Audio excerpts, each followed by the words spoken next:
My next question is for Brenda. So Obama has yet to roll out a large-scale signature program in Africa. We've seen smaller programs, but nothing as large as, say, President Bush's HIV/AIDS program or Clinton's AGOA initiative. What we have seen is that President Obama has promoted 1, U.S. security interests in Africa, and 2, trade and investment. So what does this mean for African-based solutions or models that promote accountability, transparency, and responsiveness in terms of government? Thank you very much, Anita, and thank you very much to the organizers for inviting me and putting up this great forum. I'm looking forward to a lot of learning, because I think in places like this, the flow of information and knowledge is something that we cannot underestimate.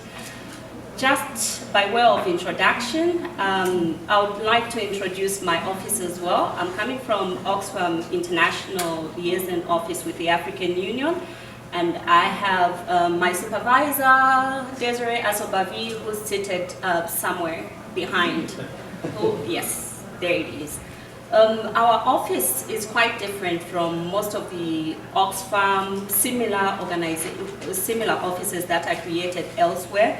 We are targeting multilateral. As you are all aware, Oxfam is a humanitarian development organization, but our office is an advocacy office.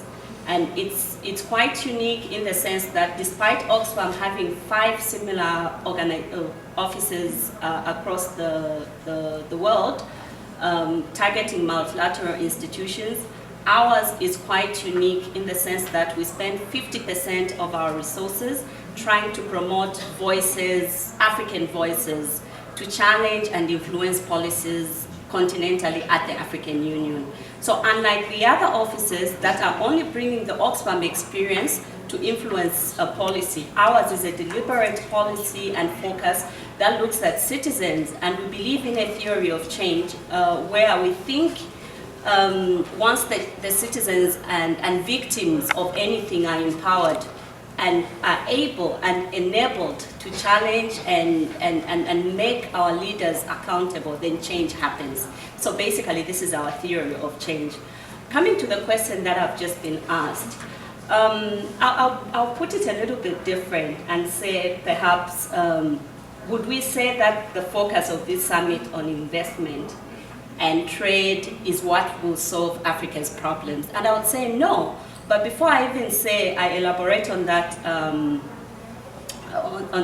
that answer, I think I have taken time to look at the program, the official program that has been released for the U.S. Africa Summit, and I've noticed that actually it's not just trade and investment that this summit is focusing on.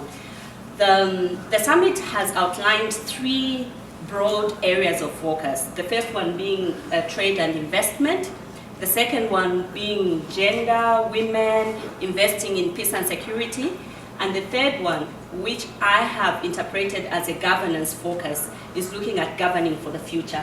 So for me, well as it's true that somehow analyzing the Obama government presidency, you would see that there's this focus of militarism in Africa and investment and trade.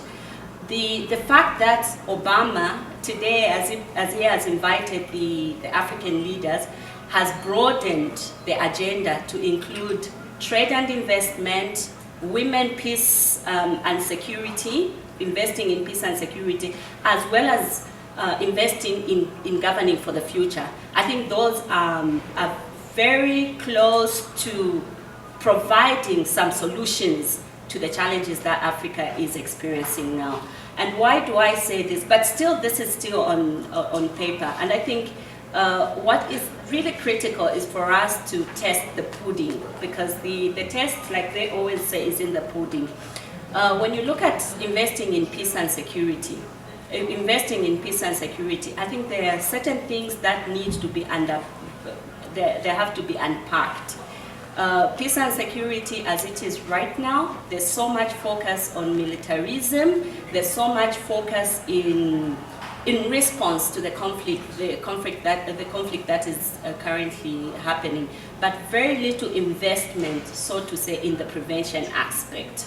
So I hope as this summit is gathering today, there'll be that focus and discussion around issues of prevention. How do we address the root causes of the conflict? If this summit and whatever happens afterwards is going to focus on prevention, then we'll move a few steps ahead to resolving the conflict in Africa, and also to resolving the challenges that the continent is experiencing right now. The other agenda item, the investment in the future, which like I said, I've interpreted as a governance question. I think across the continent, it's quite clear. We've seen a lot of reports, with one of the reports being the recent report being the fragile state report, which was a study that was conducted between 2012 and now. It's showing that at least 26 African countries currently are fragile. And are fragile in the sense that they're experiencing governance challenges where human rights and governance institutions are very weak and they don't exist. And also that all the issues that the professor raised, the issues of lack of transparency and so on and so forth are being experienced.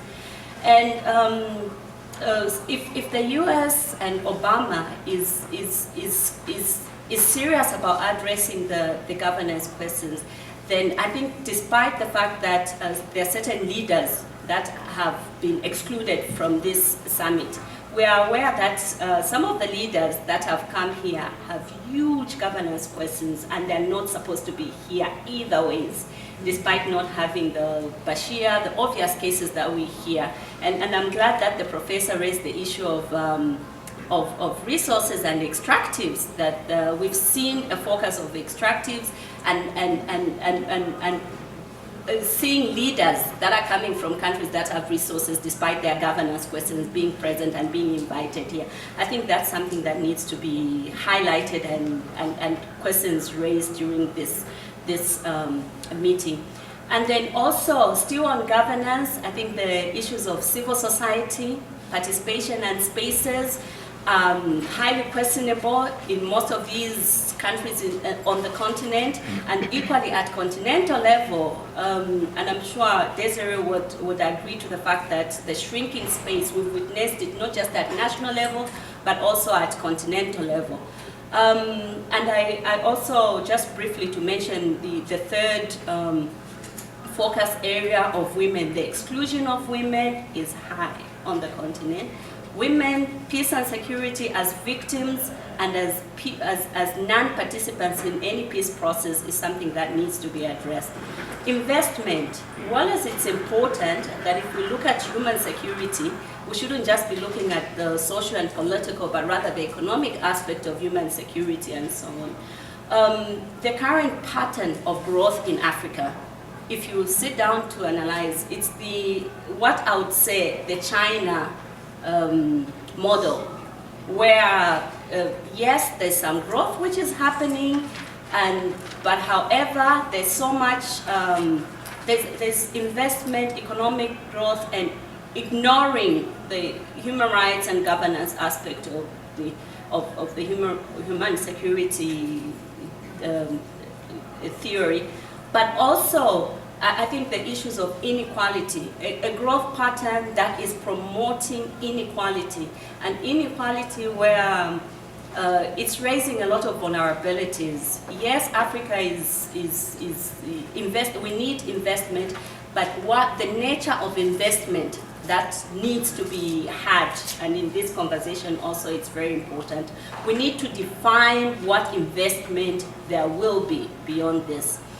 Having said that, I would also say that I think this summit is long overdue, and in my opinion, quite late. I am very pessimistic to imagine that anything meaningful will come out of this.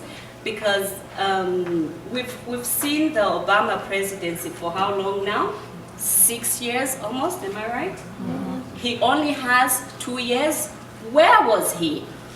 Where was he? Why wasn't this meeting, this summit, held in his first term of his presidency, so that whatever comes out of this meeting will have the resolutions, will have some institutional build-up before he goes. Because what guarantee do we have that whatever comes out of this meeting is going to have proper planning and proper implementation? I don't see that happening. I think, and this is still my opinion, I think Obama and his administration is only organizing this meeting in order to catch up and to be seen to have done something for the continent, because he should have done this much earlier. So I think for now, these are my opinion. Africa has challenges. The challenges, yes, need a it needs a multi-dimensional approach. It requires an address and an unpacking of social, economic, political issues that are affecting the continent. I think we need to do it in a very open and transparent manner, but also the questions of example. What example is the U.S. Giving and showing in all this also becomes fundamental, because at the end of the day, we also need a global, regional governance structure that we can say is ideal. So after this meeting, I hope it's not just going to be about what Africa is doing, but rather also what example is the US also showing in all the issues that we're discussing: economic issues, governance, human rights, and how consistent is the US in all these discussions and behaviors. Thank you very much.